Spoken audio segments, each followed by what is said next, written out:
Hey, Bill Scythe here again with Neptune Clean. I got another project I'm working on with the old truck. So if you, I don't know if you can see this right here, but this is basically my my water supply side that's going to go to my Softwash system. So this is, and I'll get into this piece later. I'm going to do a whole video on how I put this together.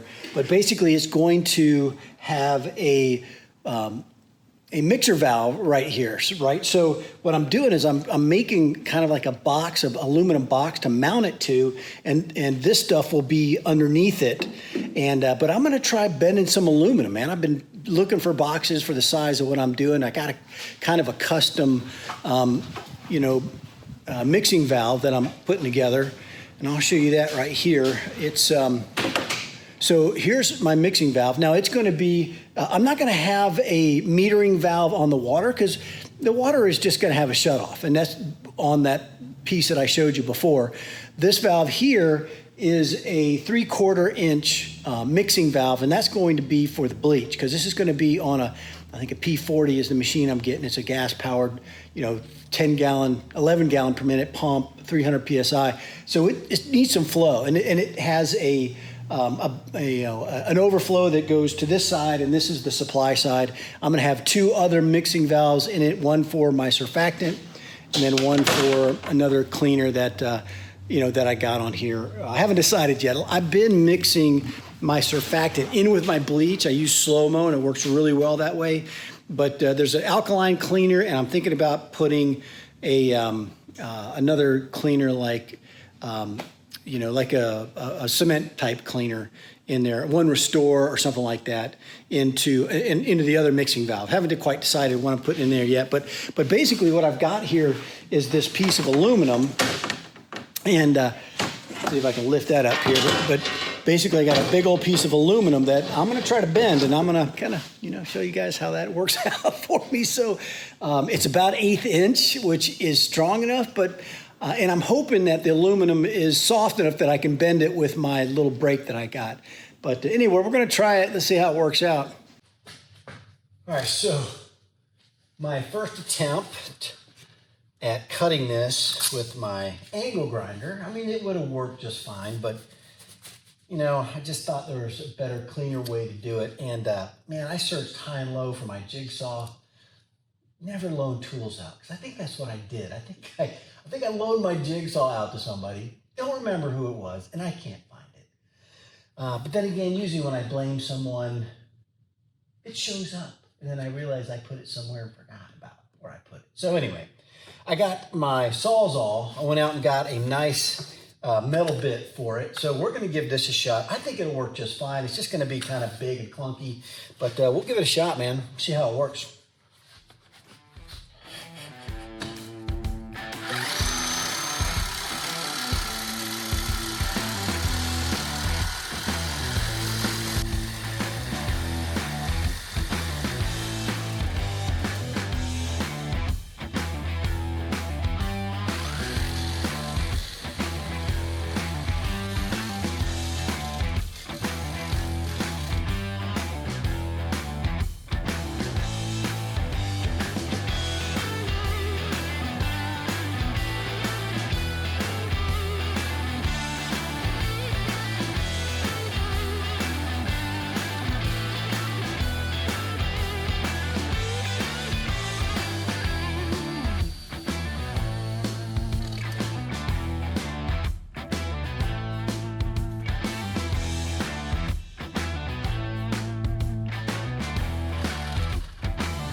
cuts.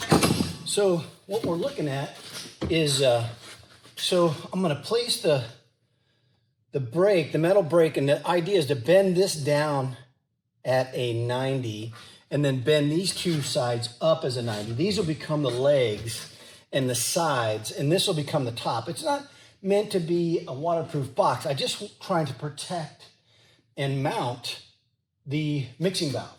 So I think it's gonna work. Let's get the brake set up and then we'll finish up. All right, this is my metal brake. It's just a, pretty small little 36-inch manual metal brake from Northern Tool, I believe. But basically, I gotta drill some holes into my workbench so I can mount it, because it's gonna take a lot of leverage to bend this metal. So I'm just drilling a couple holes, just marking them real quick.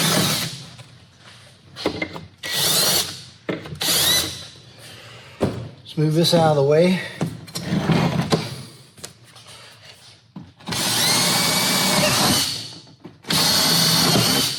It's a workbench. If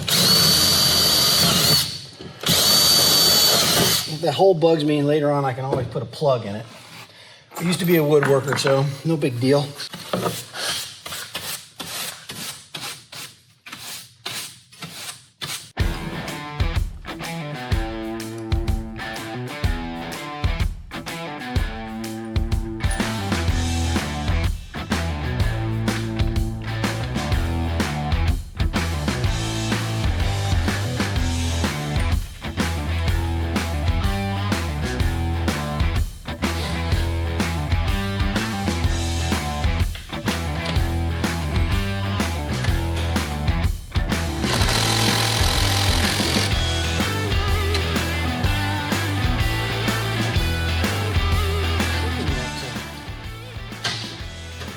This bend first,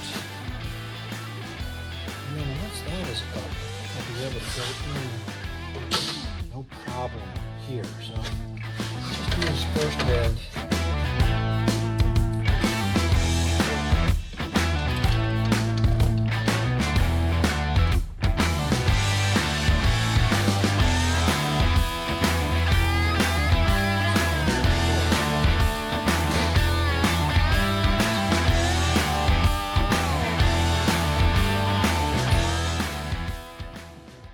Oh boy, that is tight.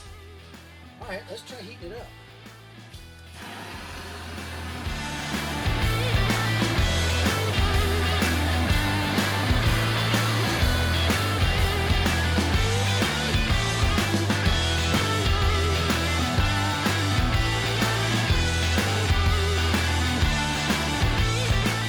Oh boy, woo! 1/8-inch aluminum, way too hard to bend for this unit right here. This ain't gonna work. I don't care how hot I get it.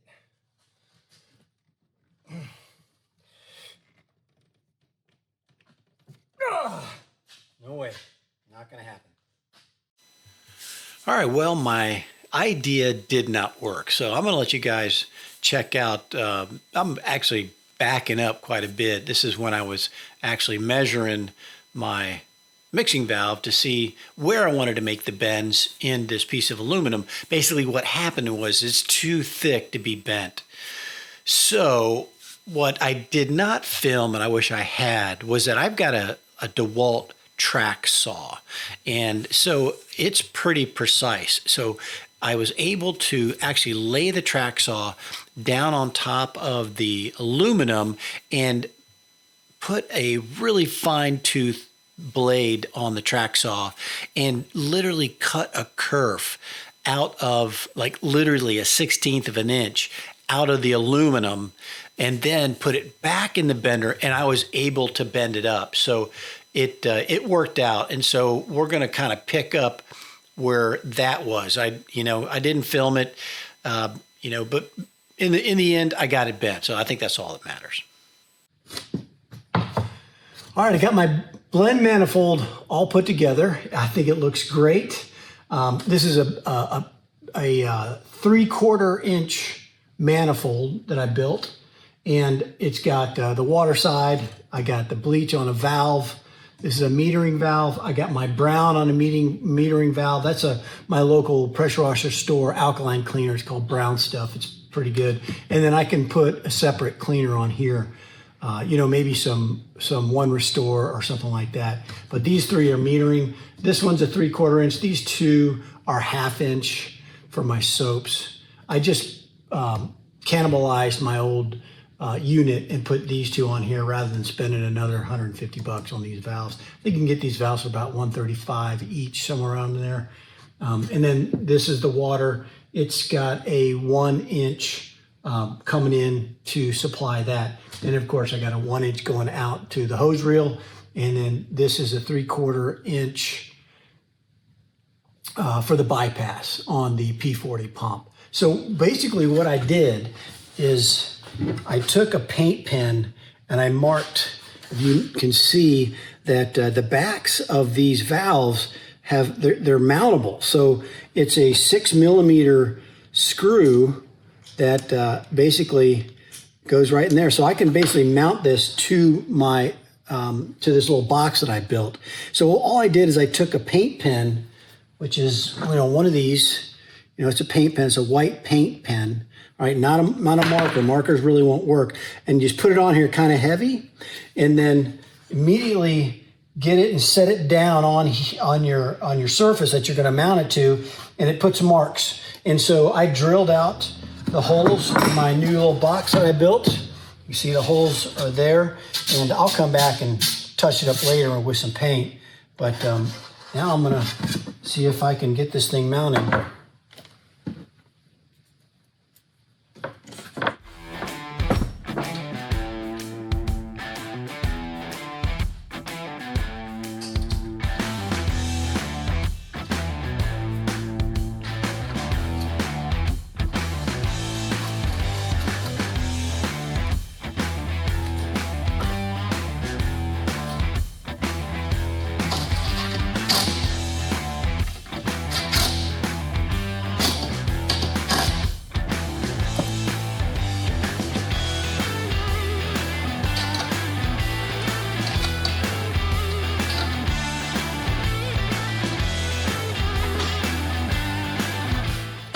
Bam, there you go, man.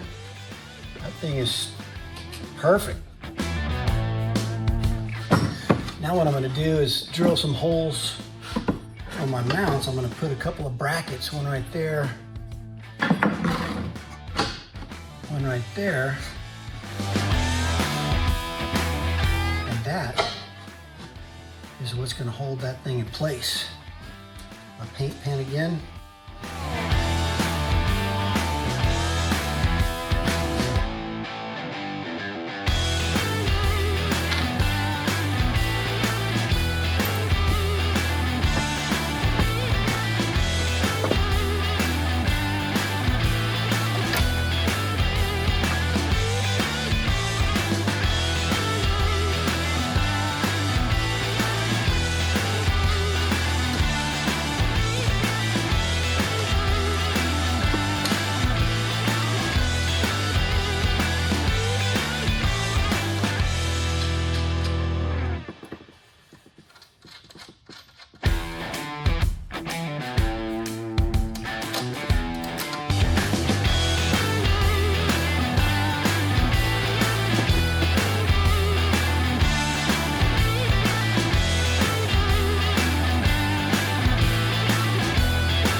All right, I might as well let you guys know what I'm doing here. Basically, installing this strobe light for to let me know when my bleach is on. So I did a video earlier on a remote downstream injector bypass, you know what I mean?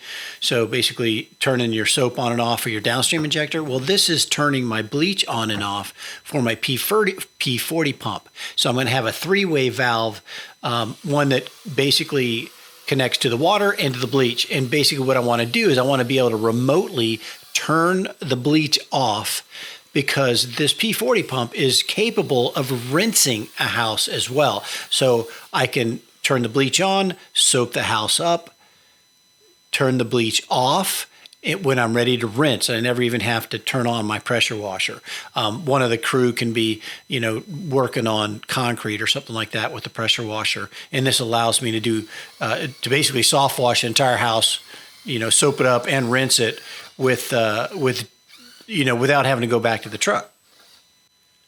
Now I'm installing a on-off switch for my bleach transfer pump. I'm going to put a 7-gallon per minute 12-volt pump on the back of this box I built, and it's going to be plumbed for pumping bleach, out of my 55-gallon drum that I get delivered into the back of the truck, which is pretty convenient too. It's going to be all set up, ready to go. And then also I'm going to have it plumbed with another three-way valve so that I can switch it from the, I got an 80-gallon bleach tank that the P40 pulls out of, what this mixing valve pulls out of. And then I got a downstream injector tank that I can switch it over and pump bleach into that. And then I can turn it off, pull the dipstick out of the bleach, put it into my water, and then pump water into the downstream to get the right mix for if I'm going to downstream that day.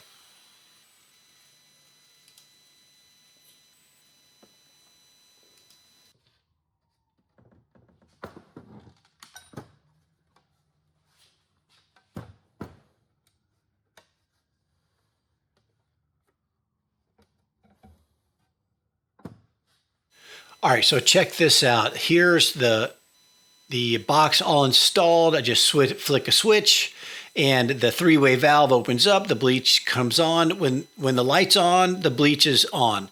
When the light goes off, then it's water pumping through there. And so I really wanted to do this. I thought it turned out pretty well. Here it is again after I buttoned it all up. I didn't go over the wiring because it's the same type of wiring that I did in that other video. You can see behind this box, you can see the 7-gallon per minute transfer pump I've got hooked up. And I did do the water supply a little different. I used to have a manual valve. I decided to go with a motorized one so I could have that remote. And as you can see, the water comes out of there, supplies the water to the mixing valve, and also supplies water to the bleach basically to flush out the bleach valve, but also, again, turn off the bleach when I want to rinse. I can even rinse plants with this setup that I'm doing now without even having to pull open the pressure washer. And there's a little better look at the back of my rig, the automatic valve, the 7-gallon per minute transfer pump. And man, I'm pretty happy with this setup. Hopefully it gives you guys some ideas of how you can customize your rig. I think I'm going to like it.